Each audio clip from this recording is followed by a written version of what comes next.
Biology Part 200. Adaptations for cross-pollination. Number 1, structure. The great majority of the flowers are hermaphrodites or bisexual, that is, they possess both male and female structures within the same flower. Such flowers can be adapted for cross-pollination by special features of structure which make self-pollination difficult in the case of the broad bean flower described above.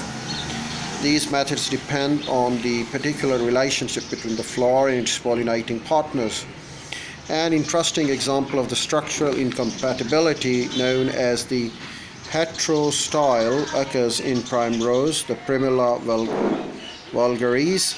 Approximately half of the flowers are of the pinnate variety with a long style holding stigma near the mouth of the flower in short filaments attaching the anther lower down the inside of the corolla tube.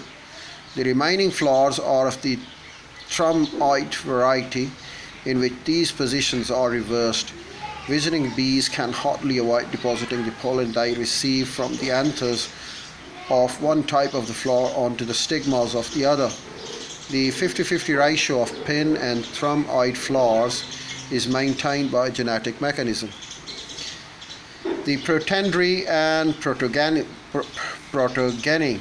In most species, self-pollination is made less likely by the protandry, in which the anthers ripen first, or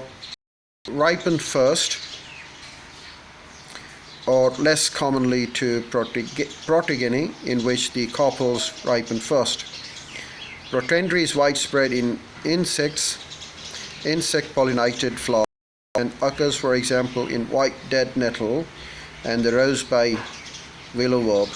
The photogeny occurs in arum lilies and many wind-pollinated plants, including grasses and wild varieties of the oats, wheat and barley. In either case, there is often a short period during which both the male and female pods are ripe, so that self-pollination may take place if cross-pollination has failed. Number 3 is the monoecious species. These are species which individual plants bear separate male and female flowers. This situation is most common in the wind-pollinated plants such as maize, oak and sycamore. Self-pollination is possible, but its likelihood is reduced. Number 4, dioecious species. In these species, male and female flowers occur on separate individuals, so that there are different sexes of plants.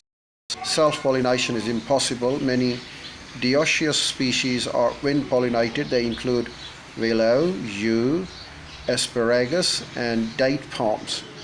Well, the date palm trees are the dioecious species, and they've got their own male plants and female plants. So the male and the female plants, of course, have the cross-pollinations. Number 5, chemical self-incompatibility. Pollen transferred from the anthers to the stigma of the same flower in hermaphrodite species sometimes fails to develop. This is called self-incompatibility and depends on the chemical substance within the plant. The process is controlled by self-incompatibility genes. The mechanism involved are complex, but the net result is dramatic. The net result is a dramatic increase in the proportion of the offspring produced by cross-pollination.